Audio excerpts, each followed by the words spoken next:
Hello, everybody. Welcome back. I'm gonna show you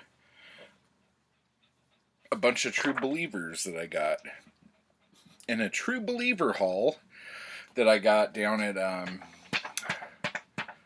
Four Color Fantasies in Rancho Cucamonga. So I just showed you this one. So Cable and the New Mutants. Now, this is Cable and the New Mutants #1. Louise Simonson and Rob Liefeld. The thing with this book, here, I'll do it over here, is that the mid-90s, early to mid-90s, was a very odd time for me in comics because there were certain things that I didn't like. But I wanted to give this a try because a lot of people I know really love Cable and really like the New Mutants. So I'm like, all right, I'll just give this a go.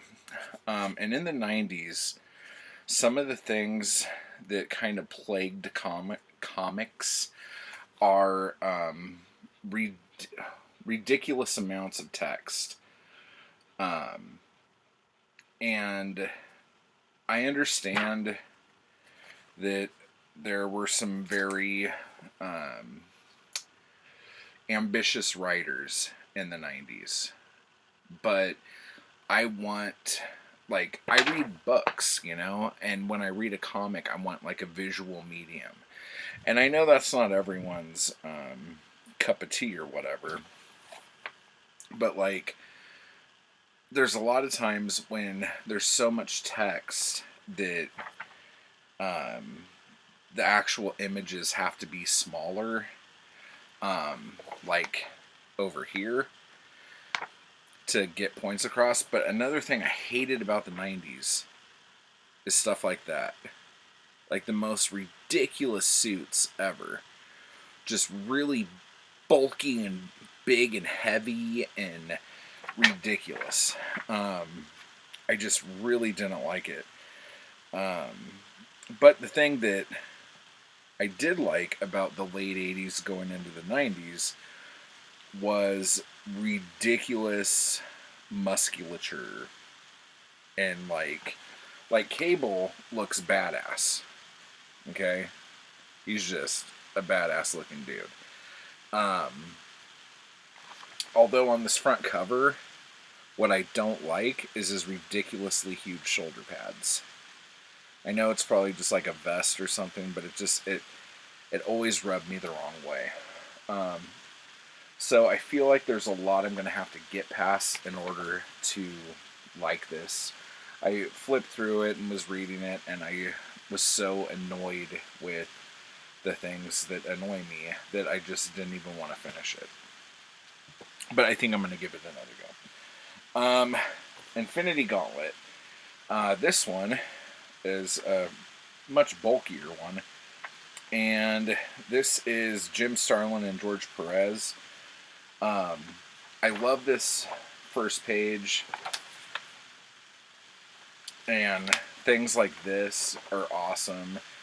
And all of this stuff, like the backgrounds, really give me like a Jack Kirby vibe and everything. So I do like that. But again, this story is very heavy. And that's cool. And I mean, there's some great classic looking stuff in here. So I'm not like overly annoyed with it. But, you know, there's just less is more sometimes, you know. But yeah, it's just it's a fun read. It's a pretty good book. It's much better than the Wolverine Infinity Watch, if anyone cares about that. Next, Carnage Mind Bomb. And the reason why I like the True Believers is because they're $1. I went to this other comic store that it calls itself a comic book shop, but it's really like a pop culture shop. And they were selling all of these true believers in bags for $2.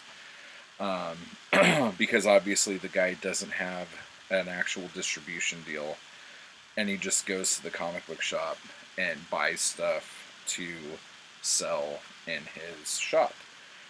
So Warren Ellis and Kyle Hotz did this Carnage book, and this book I didn't think I was gonna like, but I actually did. Carnage is in a, like, some sort of asylum or something, and he's making everybody go crazy, basically. There's all sorts of great body horror kind of stuff if you're into that. My wife is really into that, so I thought she would really dig this. But one of the things I like, besides grotesque nudity and stuff, is he's totally cool being kept locked up because he knows he's going to get out. It's just it's scary. It's just a scary book. And I dipped out of Marvel around the time, like, probably pretty soon after McFarlane started his run on Spider-Man. I dipped out of Marvel and didn't come back until Civil War, so I missed a lot of Marvel stuff in that period. This one was great. Ant-Man and the Wasp on the Trail of Spider-Man. The original cover for this looked like this: Tales to Astonish, Giant Man and the Wonderful Wasp. The story's great, the artwork's great. It's just so classic, classic comics. You know, this is what I think of when I think of comic books. I don't think of the super gloss, ridiculous art, or really crappy art that's crappy, but it's edgy because it's crappy. This was just a great story. It has a cool little backup story. And the Wasp is hysterical. And I haven't ever read the Wasp being hysterical. I've just read the Wasp being annoying, so that was funny. The Avengers, Nebula. This was awesome. I, again, never really got into teen books when I was younger, so I feel like I'm kind of having to go back. Nebula looks amazing in it. How do I do this? There we go. And this has the Monica Rambeau Miss Marvel in it. Or not Miss Marvel, but Captain Marvel. So that was kind of awesome. I'm trying to see if I could find. You guys probably don't want to look at the top of my head. I don't know why. I have an amazing top of the head. And like this, like, dude, that is such a stupid outfit. What's that gonna do for the sides of his head? Like, oh,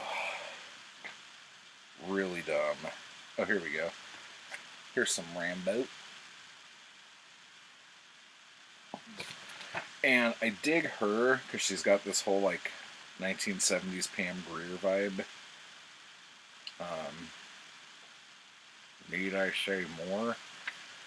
Am I right? So that was a lot better than I thought it was going to be. This one, The Astonishing Ant-Man, Incredible Shrinking Doom, special first issue guest, the one and only Peter Parker. This was awesome, and it made me want to read what happens next. Because basically, in this one, Hank Pym and Peter Parker are trying to get the Lizard. I can't remember what is it Connors? His son's been kidnapped, and so they're trying to rescue him.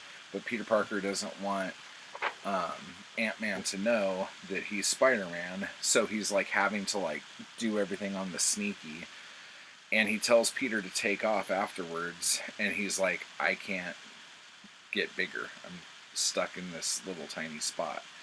So I'm really interested to read what happens next. I never read Ant-Man, or there's just so many characters that I just never like gave 2 seconds to.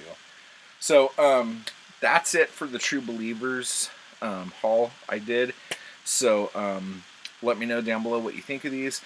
If you know about the runs that these are referring to, if you know of like a good comic that is with that, or like a couple issues before, or a couple issues after, to start reading at, I would love to find that out and start digging into some of that stuff. So subscribe, comment, like, share, and I will talk to you later.